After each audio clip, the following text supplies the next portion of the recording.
Pessoal, vamos dar continuidade à nossa aula, né, sobre provas, ônus processual, distribuição do ônus processual para o autor e para o réu, né, os fatos que devem ser provados. Então essa aula é online, né? A primeira parte dessa aula, que inclui os 24 slides anteriores, foram dados em aula presencial, na última aula de Processo Civil 2, certo? Quarto semestre. E como vai ter um feriado, de comum acordo com a turma, eu decidi fazer a aula, né, online, para que todos tenham acesso à aula, mesmo que eventualmente enfoquem o dia da aula, que seria segunda-feira, e terça-feira é feriado. Então essa é a segunda parte da aula, onde a gente vai tratar do mesmo tema do começo da aula, não é? Atividade probatória, ônus processual, audiência de instrução, né? Despacho saneador, tudo isso a gente já viu, né? Fatos que não precisam ser provados, fatos que têm presunção juris tanto, jure et de jure, fatos incontroversos, né, que foram afirmados por uma parte e não foram controvertidos pela outra. Todos esses fatos, eles não precisam ser provados. Mas os fatos constitutivos do direito ao autor, esse é o ônus do autor, e os fatos do réu, que é impeditivo, modificativo ou extintivo do direito do autor. Sempre esses três: modificativo, impeditivo ou extintivo, não é? Então, cabe ao autor, regra geral, provar o fato constitutivo do seu direito que ele alega, né? Se ele só alegar, ele só está no campo das alegações. Então ele tem que sair do campo das alegações e entrar no campo probatório. Então, nos termos do artigo 373 do CPC, o ônus da prova ao autor incumbe ao fato constitutivo do seu direito, que está na petição inicial, e ao réu incumbe provar fato impeditivo, que impede, não é, o reconhecimento do fato requerido pelo autor, fato modificativo, que reconhece o fato, mas o outro fato modifica os efeitos que o autor está querendo retirar daquele primeiro fato, o fato que ele tem que provar. Ou o réu prova fato extintivo, que é uma defesa mais eficaz, que ele extingue o direito do autor, provando um fato extintivo do direito do autor. O fato aconteceu, mas existe um fato extintivo, não é? Então a defesa do réu vai girar essas três possibilidades: um fato impeditivo, que impede o fato do autor. O fato do autor existe, mas existe um fato impeditivo que impede os efeitos do fato, então a sentença é improcedente. Fato modificativo, que pode gerar uma sentença improcedente ou procedente em parte. E fato extintivo, que vai gerar uma sentença improcedente do direito alegado pelo autor. Então, regra geral, como é dividida pelo CPC o ônus processual? Ora, sempre assim: ao autor cabe provar o fato constitutivo do seu direito, que ele alegou na petição inicial, e ao réu, na sua contestação, ele cabe provar três tipos de fato: o fato impeditivo, o fato modificativo ou o fato extintivo do direito do autor, na sua peça de contestação, provar todo o seu material, juntar todo o seu material probatório sob pena de preclusão consumativa, ou seja, ele fez a contestação e deixou de juntar o material probatório necessário. Então essa é a dinâmica geral, certo? Então essas duas regras podem ser condensadas em uma única, assim resumida: o ônus da prova, em regra, cabe a quem alega determinado fato. Então, o ônus da prova, regra geral, cabe a quem alega. Se o autor está alegando algum fato que favorece o seu direito de autor, ele cabe provar esse fato, tirar do campo das meras alegações e entrar no campo da atividade probatória.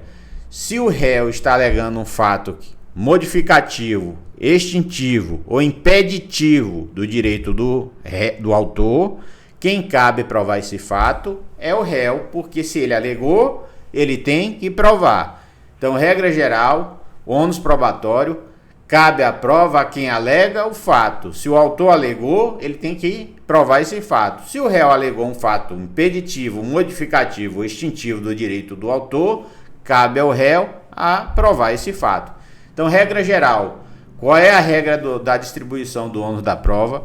O ônus da prova, em regra, cabe a quem alega determinado fato. Quem alegou esse fato e se beneficia dele, tem que prová-lo. Essa é a regra geral do ônus da prova, certo?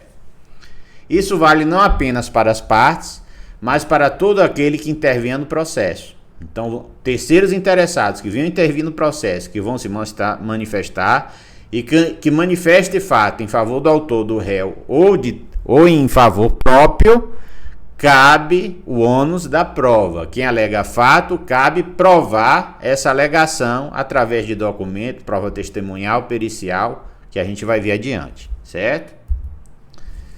Então, toda sorte nem sempre será assim, uma vez que poderá haver modificação da regra natural de distribuição do ônus do probatório. A isso, então, dá-se o nome de distribuição dinâmica, inversa do ônus da prova, possíveis nas seguintes situações. Distribuição inversa do ônus da prova. Distribuição que pode ser convencional, as partes convencionaram no contrato previamente, pode ser durante o processo, elas também podem convencionar. Convenção legal, que é o quê? A feita pela lei. A lei distribui diversamente o ônus processual, por exemplo, o Código de Defesa do Consumidor, por exemplo, no acidente de trabalho, não é? Então, o ônus processual,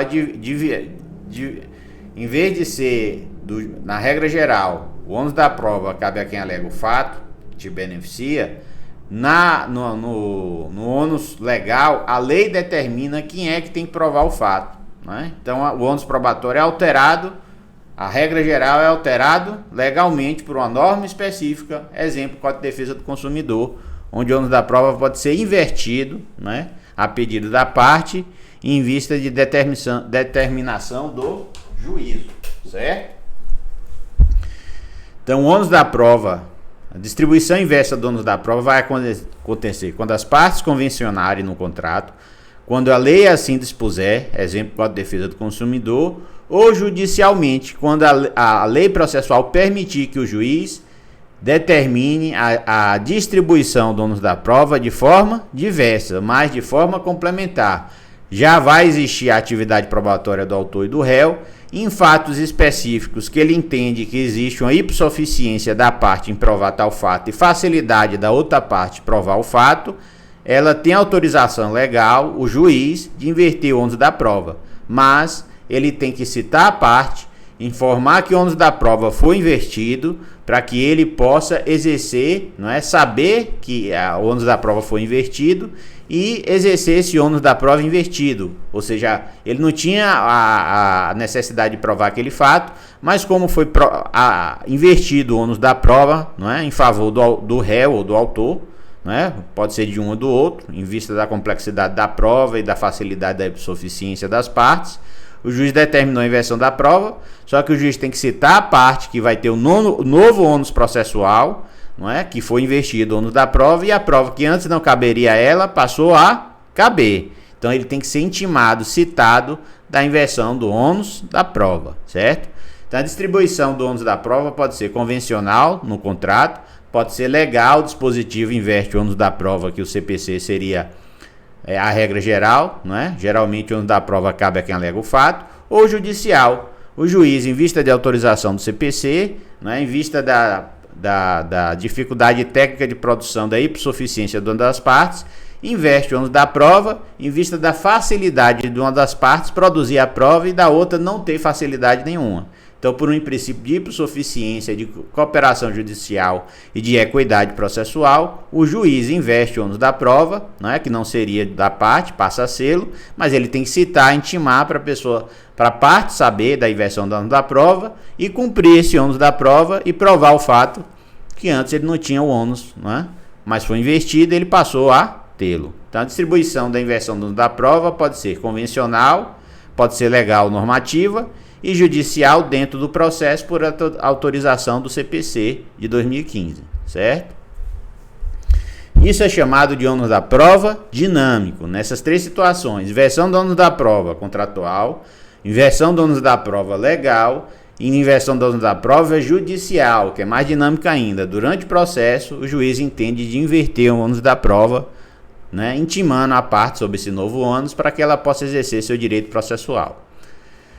Então essa classificação leva em conta a causa da inversão, se a vontade foi dos litigantes, convencional, determinação legal, ônus da prova, inversão legal, e judicial se o juiz determinou o ônus da prova, certo? Então ônus da prova dinâmica são 3 possibilidades: convencional, as partes convencionaram no contrato ou durante o processo; determinação legal, a norma sim inverteu o ônus da prova, exemplo CDC; e por fim judicial, o CPC tem autorização genérica 2015 e o juiz pode inverter o ônus da prova em vista da complexidade da prova e da facilidade de uma das partes produzir a prova. Então ela inverte o ônus da prova em benefício do juízo, da verdade real, não é a verdade formal, mas a verdade real, buscando o quê? Facilitar o conhecimento real dos fatos para que ele possa decidir com justiça, certo? Então, o ônus da prova é dinâmico, pode ter 3 tipos de inversão da prova. As partes convencionam, não é? A norma determina a inversão do ônus da prova, ou o juiz, durante o processo, no começo ou durante o processo, faz a inversão do ônus da prova em benefício da parte hipossuficiente, da prova técnica e da facilidade da outra parte, que teve o ônus da prova investido em seu desfavor, de produzir a prova que a outra parte não tem. Então o juiz inverte o ônus da prova. Por isso que é chamado ônus da prova dinâmico, certo? Então o CPC, em seu artigo 373, parágrafo 3º, autoriza que as partes, por convenção, alterem as regras naturais da distribuição do ônus da prova quando, inciso primeiro, o fato objeto da prova recair sobre direito indisponível da parte, né? Inciso segundo, tornar excessivamente difícil à parte o exercício do direito. Então, o CPC, seu artigo 373, né, autoriza que as partes, por convenção, alterem as regras da natureza de distribuição da ônus da prova quando o fato objeto da prova recair sobre direito indisponível da parte, tornar excessivamente difícil uma das partes do exercício do direito, né? Então, se o ônus da prova for muito difícil, as partes podem invertê-lo. Então, o fato tem que ser de direito disponível, recair sobre direito disponível, o ônus da prova não tornar excessivamente difícil uma parte o exercício do seu direito.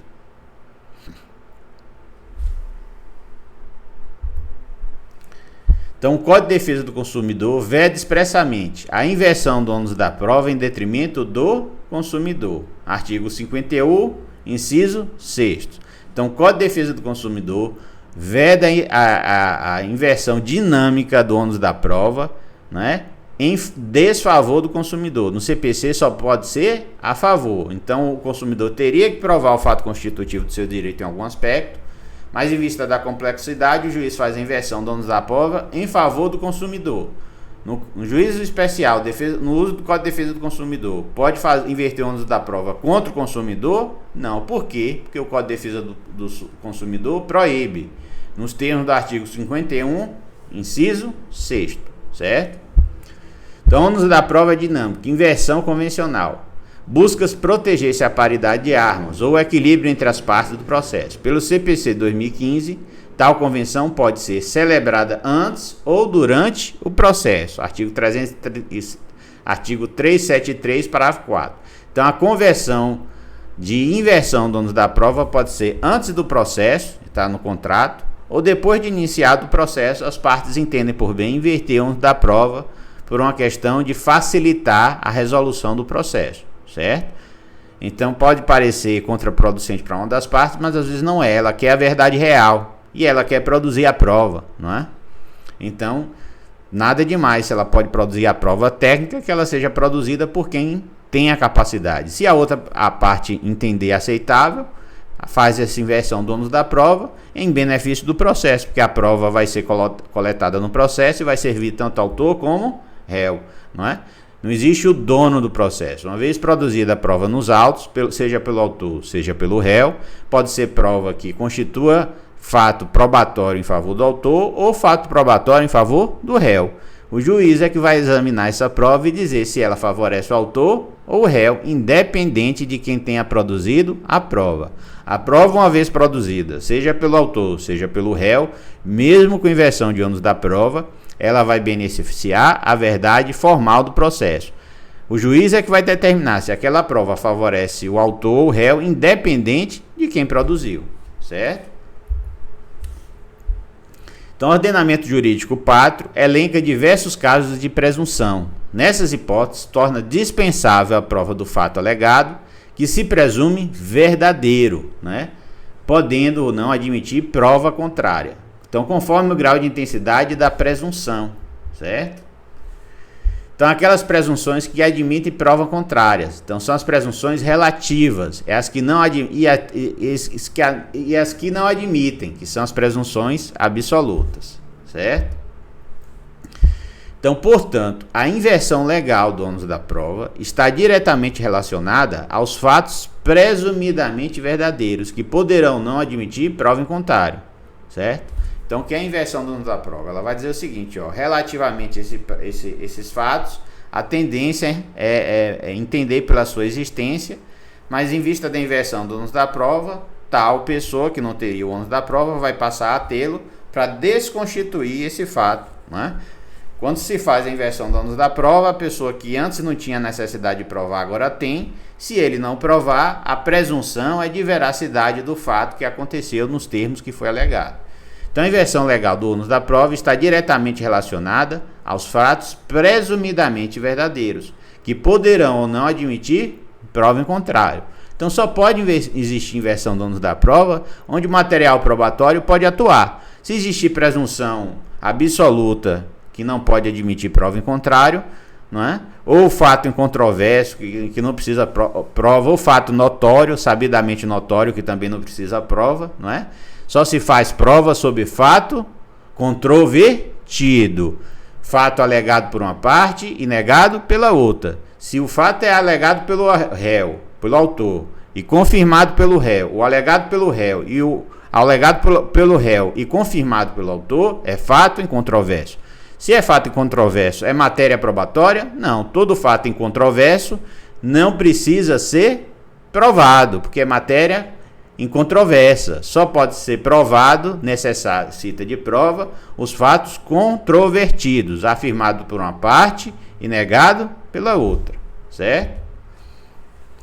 Então, exemplo, a vítima de um acidente de trânsito ajuiza a ação de ressarcimento contra o causador, aduzindo que houve colisão no traseiro do seu veículo.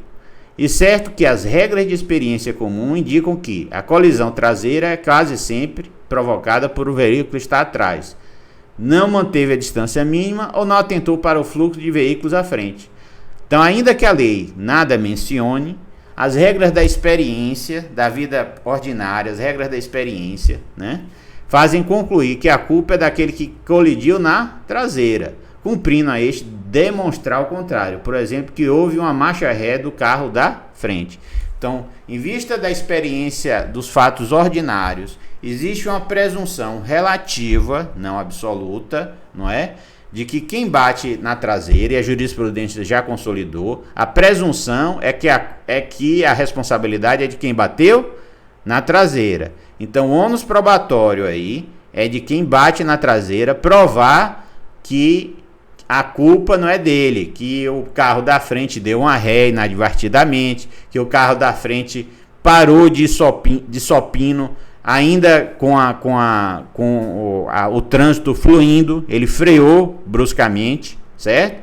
Então veja, o ônus da prova aí é investido relativamente, existe o entendimento jurisprudencial de trânsito de quem bate na traseira, geralmente a responsabilidade é dele. Então, quem bateu na traseira, quando for existir a ação de indenização, ele vai ter que provar que a culpa não era dele, que teve uma freada inopina, ou que a pessoa deu uma ré, mas ele vai ter que provar o fato, certo? Porque existe uma presunção relativa que a jurisprudência já usa, que não está na lei, mas a jurisprudência usa, em vista dos fatos ordinários, de tanto julgar esse tipo de processo, criou-se uma jurisprudência que diz que quem bate na traseira geralmente é o culpado. Já que existe essa presunção jurisprudencial e legal do ônus probatório, cabe a ele provar que ele bateu na traseira, mas a culpa é do carro da frente, que freou de inopino, freou sem avisar ou deu uma ré inadvertidamente. O fluxo era para frente e ele deu uma ré,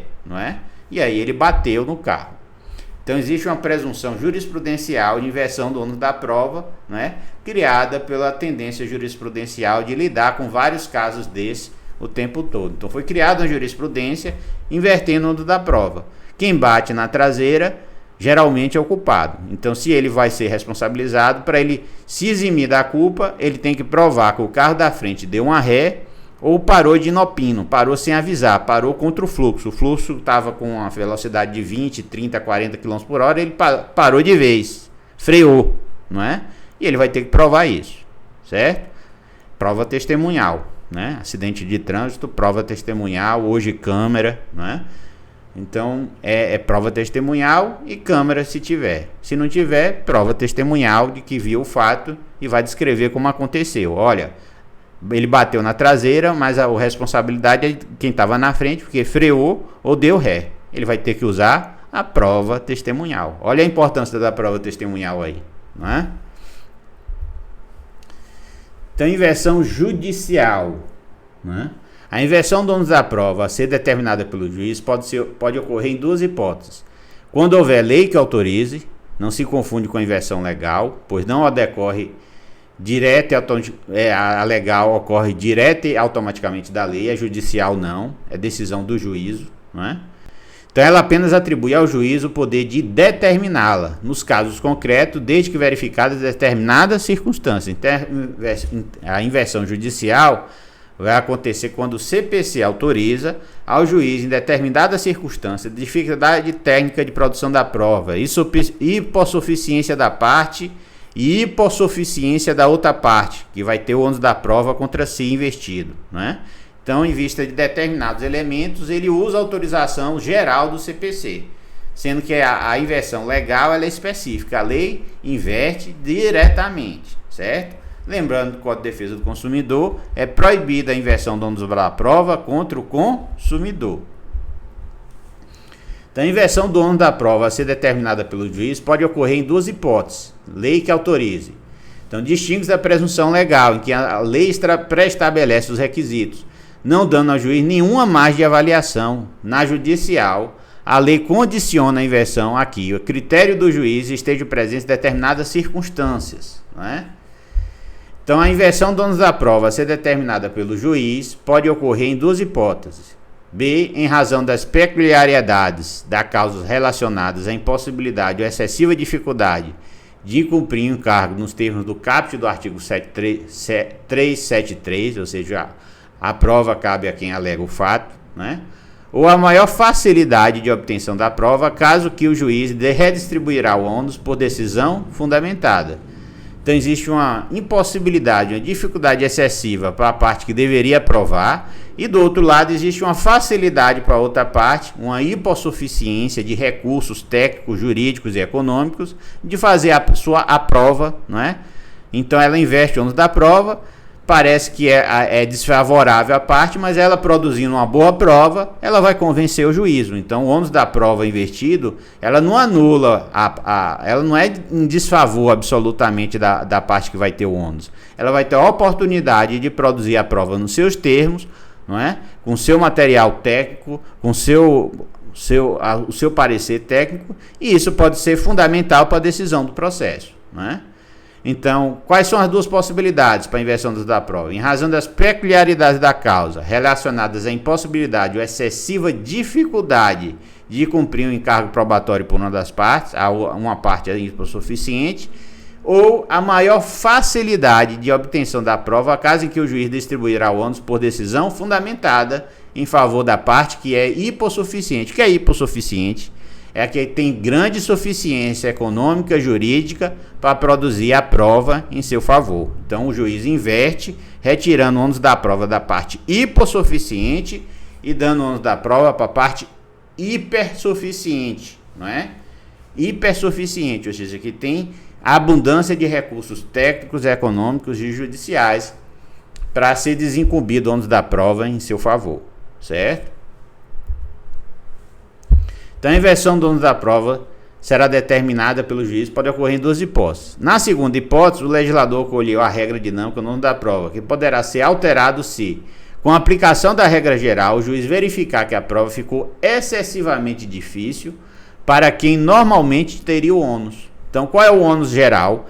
A prova cabe a quem alega, aos autores, os fatos constitutivos do seu direito, ao réu, os fatos modificativos, extintivo, não é? Dos fatos alegados pelo autor. Então, excessivamente fácil para a parte contrária. Então, trata-se de aplicação da regra de que o ônus deve ser atribuído a quem manifestamente tenha mais facilidade de obter ou produzir a prova. Então, a regra geral cabe a prova a quem alega. Mas em determinados fatos, o ônus da prova vai caber uma parte hipossuficiente, ou seja, pobre de recursos técnicos, jurídicos e econômicos. Ao se inverter o ônus da prova em favor contra a parte hipersuficiente, ela vai ter ônus da prova contra si, mas ela vai ter a oportunidade também de produzir a prova fundamental para o processo em seu favor. Então tem a parte boa da inversão do ônus da prova, que é ter que produzir a prova em seu favor quando ela não teria que produzir, mas essa é a parte ruim. A parte boa é que ela vai ter a oportunidade de usar seus recursos, seu parecer jurídico, né, sua assistência técnica, econômica, seus pareceristas, para produzir a prova nos termos dela, do jeito dela, em favor dela, certo? Tem a regra do ônus da prova, é excessivamente fácil para a parte contrária. Então, trata-se de aplicação da regra de que o ônus deve ser atribuído a quem manifestamente tenha mais facilidade de obter ou produzir a prova. Então, a inversão do ônus da prova pelo juízo vai ser em favor de quem tem mais facilidade de produzir a prova, e não menos. Então, veja que tem o critério de equidade processual, de trato favorecendo a pessoa que tem mais recursos para produzir a prova, não é? E favorecendo a pessoa que tem menos recursos de sair desse ônus probatório, porque se a prova não for produzida por ela vai perder o direito. Então, inverte-se o ônus da prova, quem vai ter que produzir a prova do fato não constitutivo do direito do autor é o réu, mas o réu é uma grande empresa de telecomunicações, bancária, financeira, de prestação de serviço de água, luz e energia, ela tem condições de produzir a prova. Não tem? Ela tem recursos, tem equipe de advogados, pode contratar um parecerista, tem o seu corpo técnico, então ela tem facilidade de produzir uma prova contrária. Então o juiz, em vista do princípio da hipossuficiência, tira o ônus probatório da parte mais fraca do ponto de vista econômico, jurídico e técnico e transfere o ônus probatório para a parte mais forte, que tem mais recursos jurídicos, técnicos e econômicos, certo? Então, a inversão do ônus da prova em sua determinada pelo juiz pode ocorrer em duas partes que a gente já viu. O motivo que prova seria impossível, excessivamente difícil para a parte que em princípio tinha o ônus, ou mais fácil para quem não tinha, de forma a propiciar a alteração, certo? Então, muita atenção no que se refere à responsabilidade das partes pelas despesas processuais quando houver a inversão do ônus da prova. Isso se aplica à qualidade das três modalidades de inversão do ônus da prova. Quais são as três modalidades de inversão do ônus da prova? A convencional, as partes convencionam no contrato durante o processo. A legal, a norma já determina de quem é o ônus da prova. E a judicial, durante o processo, o juiz entende que uma parte é hipossuficiente, não tem condições de produzir prova, não é? E tem uma outra parte hipersuficiente que pode produzir uma prova negativa, contrária ao fato constitutivo do direito do autor do réu, e inverte o ônus da prova contra ele. Mas a parte boa é que ele vai ter a possibilidade de usar seus recursos técnicos e econômicos para produzir a sua prova em seu favor, constituindo um fato desconstitutivo do direito da parte contrária, certo? Então, a inversão do ônus da prova é uma moeda de dupla face. Ao mesmo tempo que ela tira o ônus da prova de uma parte e aplica para outra, essa outra vai ser favorecida pela possibilidade de usar o ônus da prova contra si, a usar seus recursos técnicos jurídicos, porque só vai receber da prova contra si a parte hipersuficiente, ou seja, que tem recursos econômicos, técnicos e jurídicos. Então só vai ter a inversão da prova se tem do lado uma parte hipossuficiente, pobre de recursos técnicos, jurídicos e econômicos, e da outra parte é uma parte hipersuficiente, que é rica em recursos econômicos, jurídicos e probatórios, que vai poder se desincumbir desse ônus de provar o fato constitutivo do seu direito, né, contra o direito do autor ou do réu, porque o ônus da prova aí pode ser em favor do autor e do réu, certo? Só no Código de Defesa do Consumidor é que é proibida a inversão do ônus da prova contra o consumidor, certo?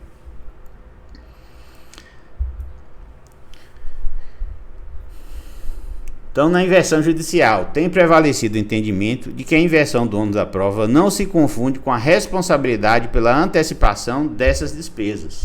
Então, a jurisprudência do TST, processo civil e administrativo, sistema financeiro de habitação, cobertura pelo FCVS, inversão do ônus da prova, artigo 6º, inciso 7º da Lei 8.078/90, Código de Defesa do Consumidor.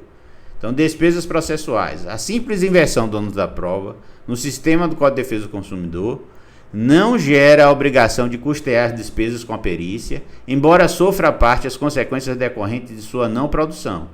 Então, o deferimento da inversão do ônus da prova e da assistência judiciária, pelo princípio da ponderação, impõe que seja beneficiado o consumidor, com que não cabe a orientação jurisprudencial sobre o custeio da prova pericial nos termos da Lei 1060/50. Ou seja, inverter o ônus da prova. A prova vai ser feita pelo réu, que é uma grande empresa. Ela é que vai custear a sua prova. No final, se o autor perder, não é?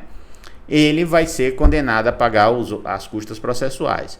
Mas não é porque inverteu o ônus da prova que o beneficiado pela inversão do ônus vai ter que antecipar as custas processuais. Não, isso vai ficar a cargo de quem teve contra si investido do ônus da prova. Eventualmente, se a pessoa que teve contra si investido do ônus da prova ganhar o processo, ela vai se ressarcir, porque o autor vai ser condenado a pagar as despesas processuais, né? Chamadas custas processuais ou ônus de sucumbência, porque ela perdeu o processo, certo? Então, não é porque a pessoa teve em benefício próprio a inversão do ônus da prova que cabe a ela pagar as custas processuais. Não, isso vai caber a quem teve contra si invertido o ônus da prova. Então, ela vai, se ela quiser fazer parecer técnico, ela vai fazer. Se ela vai fazer prova documental, testemunhal, ela vai fazer. Ela que vai decidir como ela vai produzir a prova, né, invertida, né?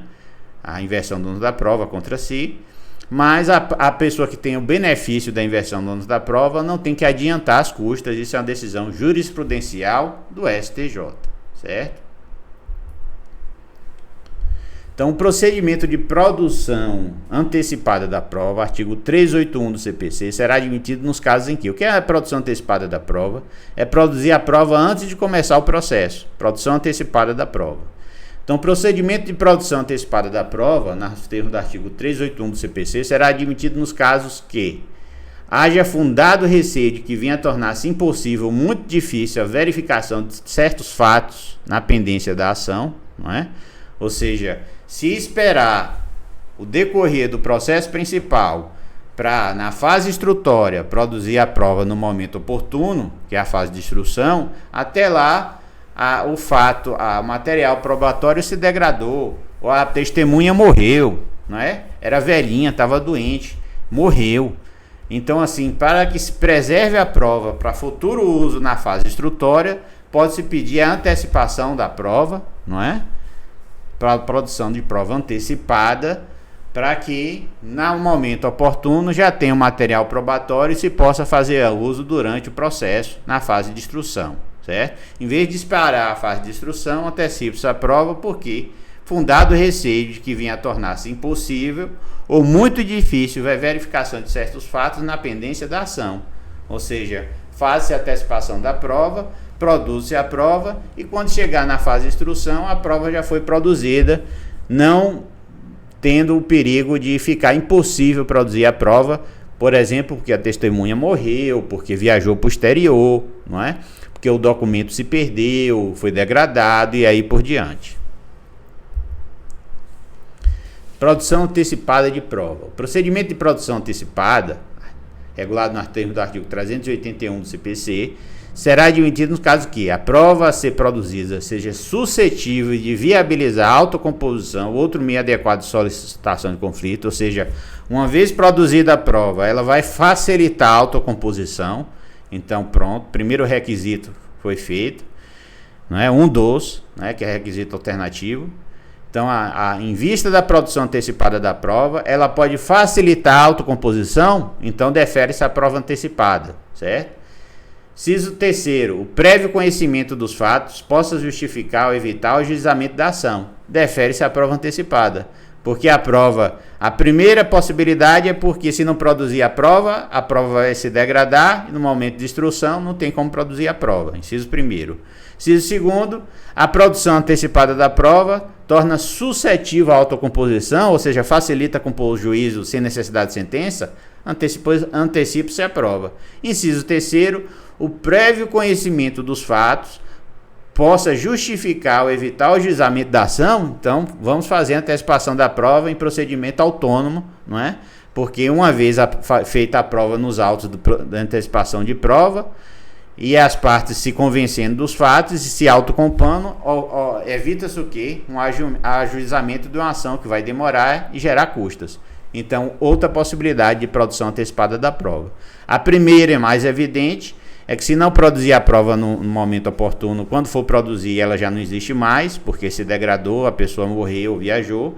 Segundo momento, a prova pode ser produzida, pode viabilizar a autocomposição do processo, né? Então vamos fazê-la. E o terceiro, uma vez produzida a prova antecipadamente, existe a possibilidade das partes não entrarem com o processo e não litigar, o juiz vai deferir. Então, nessas três possibilidades, o artigo 381, que regula a antecipação de prova, cria três possibilidades: preservação da prova, para que quando for necessária ela já exista. Segundo, produzindo a prova, existe a possibilidade no processo as partes fazerem um acordo. E a terceira possibilidade é produzindo a prova antecipadamente antes do processo, é possível que as partes desistam do processo. Vamos produzir a prova antecipadamente, certo? Nos termos dos três incisos do artigo 381.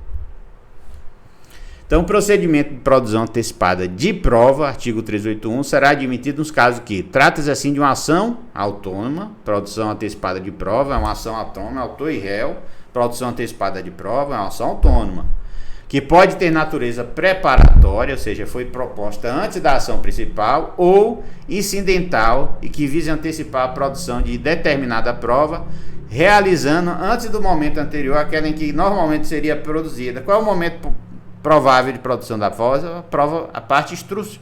A fase de instrução, né? Tem a fase postulatória, a fase instrutória e a fase decisória. O procedimento ordinário tem três fases: fase postulatória, que é a petição inicial e a contestação; a fase instrutória, que é a produção da prova pelo autor e por réu; e a fase decisória, que é a sentença do juízo, certo?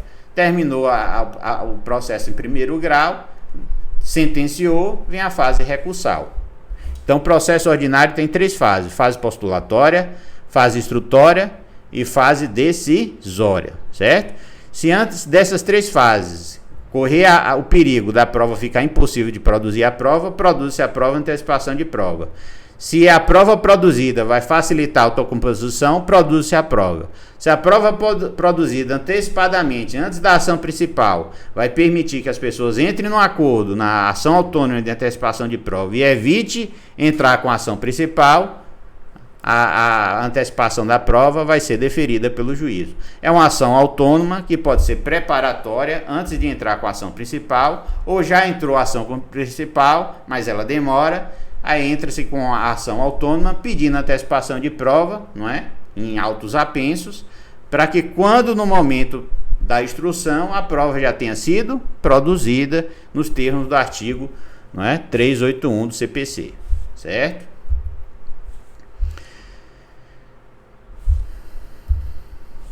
Então, o procedimento de produção antecipada da prova será admitido nos casos que a petição inicial, em que o interessado requerer a antecipação da prova, deve indicar a justificativa para que ela seja deferida, porque é uma ação autônoma e pode ser preparatória ou incidental, ou seja, preparatória antes da ação principal. Incidental, a ação principal já foi proposta e depois entrou-se com a ação de antecipação de prova autônoma, apensando ao processo principal, certo?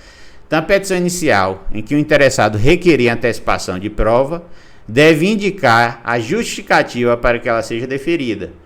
de sorte que, ao receber a petição inicial, o juiz, se a entender justificada, determinará a antecipação da prova e a citação dos interessados para acompanhá-la. Então, a petição inicial tem que justificar o periculum in mora, fomos boni juris, porque não deixa de ser uma antecipação de tutela probatória, não é?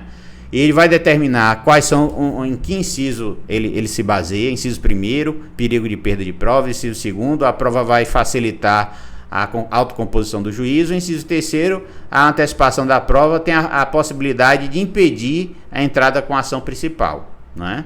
Ele vai justificar na petição inicial, é uma ação autônoma, antecipação de prova é uma ação autônoma, tem autor e réu e tema, antecipação, o nome da ação é antecipação de prova, é uma ação autônoma, que pode ser preparatória, proposta antes da ação principal, ou incidental. Por que incidental? Porque a ação principal já foi proposta e incidentalmente entrou-se com a ação de antecipação de prova, porque se for esperar o processo principal andar, a fase de instrução vai demorar. Então antecipa-se na ação autônoma para produzir a prova de imediato e proteger a prova, certo? Então, o procedimento de produção antecipada de prova será admitido nos casos que a citação deve se aperfeiçoar antes que a produção de prova tenha início, porque a prova vai ser produzida pelas duas partes, não é? As duas partes têm que participar da produção antecipada de prova. Então, antes que seja produzida a prova, a parte interessada no processo principal, não é? Contra quem a prova vai ser produzida, né? Se a pessoa é o autor da antecipação de prova, ela quer produzir prova contra o réu, certo? Então a citação deve se aperfeiçoar antes que a produção de prova tenha início. Serão citados todos aqueles que, de qualquer forma, possam ter interesse, seja porque venham a participar de futura ação como parte ou interveniente, seja porque figura no processo principal, seja porque a prova possa ser útil para uma autocomposição da qual eles participem. Então, se for o futuro processo, já cita todo mundo onde vai ser citado no processo futuro principal. Se já tem o processo principal e a antecipação de prova autônoma é incidental, cita-se todo mundo que está no polo passivo para participar da ação, né, de antecipação de prova. Então, só pode entrar na segunda fase, que é a produção antecipada de prova, depois que todas as partes contra quem a prova vai ser produzida, em teoria, tenham sido citadas para se manifestar e participar da relação da ação autônoma de antecipação de prova, certo? Todos têm que ter sido citados antes da produção antecipada de prova. Então é importante, a produção antecipada de prova não previne a competência do juízo para a ação que venha a ser proposta. Então, antecipou-se a prova, e isso vai prevenir a competência do juízo para a ação principal? Não, pode-se produzir a prova em um juízo, mas a competência do juízo para a ação principal pode ser direito real, ou seja, pode ser territorial. A coisa é um imóvel e fica em outra comarca. Produziu-se a prova testemunhal em um local, vai ser usado na ação principal, mas a ação principal é em outro local. Então, a produção antecipada da prova não tem um condão, não tem o efeito de prevenir a competência do juízo para a ação que venha a ser proposta.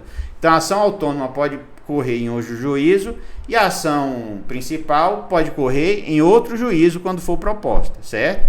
A produção antecipada de prova não tem o condão de prevenir o juízo. O que é isso?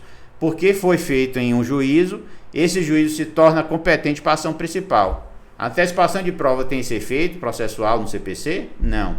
Então, a antecipação de prova não previne o juízo para a ação principal. O que é a ação principal? É que vai discutir o bem da vida, se é procedente ou improcedente, para o autor e para o réu, certo? Então, a antecipação de prova não torna o juízo prevento, ou seja, se eu antecipei a prova nesse juízo, eu vou ter que entrar com a ação principal nele. Isso acontece por causa da antecipação de prova? Não acontece. Então, a ação de antecipação de prova não previne o juízo para a ação eventual, ação principal, certo? Com isso, a gente termina a parte 2 da nossa aula, que a parte primeira foi dada offline, em sala de aula. Essa é a parte 2 e até a próxima parte da nossa aula, certo?